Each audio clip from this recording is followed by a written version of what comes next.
Hey everyone, and welcome to This Explainer. Today, we're diving into a genuinely fascinating topic. And honestly, it's something that's staring us right in the face. Or, well, I guess not staring us in the face. We live in this era where literally everyone's life is just out there on display. But what about the exceptions? Let's explore the psychology behind people who deliberately choose not to post their photos and unpack the subtle, unspoken power embedded in that digital silence. So what happens when you choose not to be seen? I want you to think about the last time you were scrolling through your contacts, maybe a forum or comment section.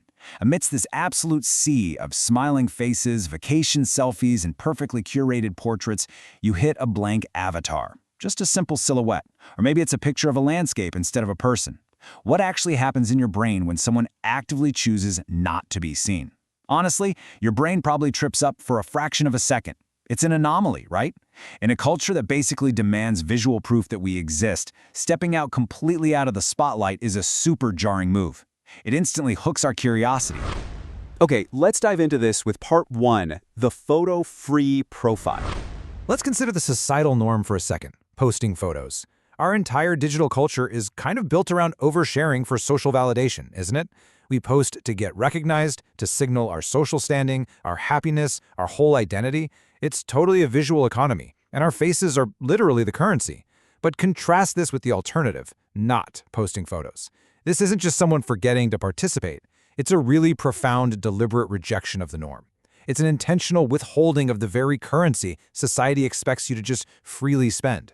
When you put these two behaviors side by side, you start to realize that omitting a photo isn't a passive act at all. It's actually a pretty bold countermove to the modern world's baseline behavior. It all comes down to the conscious omission of visual identity. It's a deliberate choice to take control. Think about it. In a world where basically every phone has a high-definition camera in it, and every single app is begging you for access to your camera roll, having a profile without a picture is almost never an accident. It actually takes effort to remain faceless. It is a deeply psychological choice. When a person makes that choice, they're taking total control of the narrative. They're forcing you, the observer, to react not to their physical traits or their age or their aesthetics, but to their sheer absence. It's a completely fascinating inversion of how we typically communicate today. All right, let's peel the onion a bit more in part 2, the psychology unpacked. There are really 3 distinct psychological effects driving this behavior. First up, maintaining boundaries.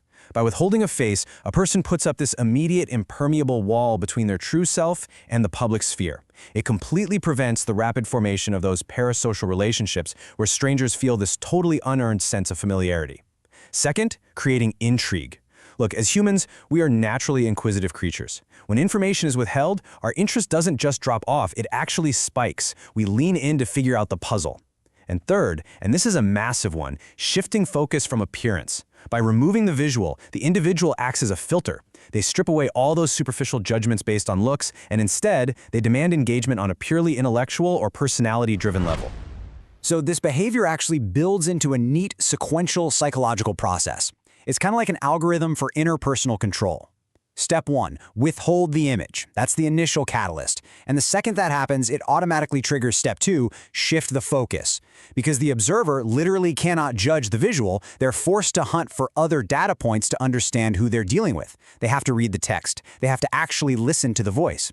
And ultimately, the sequence achieves step 3, establish a boundary. By meticulously curating what is not there, the individual successfully protects their core identity. It's just a beautifully efficient mechanism for navigating a hyper-connected world totally on one's own terms. From a cognitive standpoint, the human mind naturally fills the visual void. Our brains are basically giant prediction machines, completely wired to recognize faces. There is an entire area of our brain strictly dedicated to it. So when we encounter a person digitally, but there is absolutely no face provided, it creates a psychological vacuum. And nature, just like human psychology, totally abhors a vacuum. Because we can't see the person, our brains work overtime trying to construct an identity for them based on whatever tiny breadcrumbs are available. This intense cognitive effort generated by the void is exactly what creates that deep sense of curiosity we talked about just a minute ago. Which leads us perfectly into part 3, the power of mystery. Mystery, the psychological impact of the unknown and unrevealed. We usually think of mystery as something found in a thriller novel or a movie, right?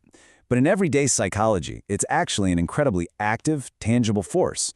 In an era where radical transparency is basically shoved down our throats, where everybody tells you exactly where they are, what they're eating, and how they're feeling every second of the day, the unknown becomes a super precious commodity. By keeping their visual data unrevealed, an individual taps directly into the psychological impact. They become a puzzle that cannot be immediately solved, and let me tell you, that grants them a distinct and undeniable psychological advantage. The power of mystery. Let that concept sit with you for a second. It's just a brilliant summation of this entire behavioral pattern. It isn't the power of shyness. It's not the power of insecurity. It is literally the power of mystery. It frames the whole omission of a photo not as a lack of something, but as the presence of something highly potent. And this brilliantly illustrates a really fascinating interpersonal dynamic of power. On one hand, you have the scene. When you put all your cards on the table, when your image is just out there for public consumption, you are known, sure, but you are also exposed. You are completely open to the immediate biases, judgments, and assumptions of anyone looking at you. On the flip side, you have the unseen. By actively choosing to remain faceless, you are unknown, and consequently, you are empowered. The observer can't easily put you into a neat little box. You retain the upper hand because, well, you hold all the information. You get to decide exactly when, where, and how you are perceived. So here's the absolutely crucial point: empowerment through absence. What you should really take away from this explainer is that in our current society, power isn't always about being the loudest voice in the room or having the most visible face in the feed. Sometimes, real, genuine strength is found in deliberate withholding. And this matters because it reminds us that we are still in control of our own boundaries. You don't owe the digital world all of yourself. You can be profoundly present, highly influential, and deeply engaged, all while maintaining the empowerment that comes from keeping part of yourself completely absent from the visual sphere. I want to leave you with this final, provocative thought. As you go about your week, navigating feeds full of endless faces and perfectly curated moments, ask yourself, in a world of constant exposure, is mystery your greatest power?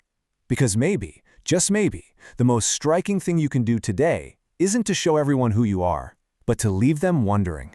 Thank you so much for joining me for this explainer. It's been absolutely fantastic unpacking this with you. Keep learning, keep questioning those norms, and I'll see you next time.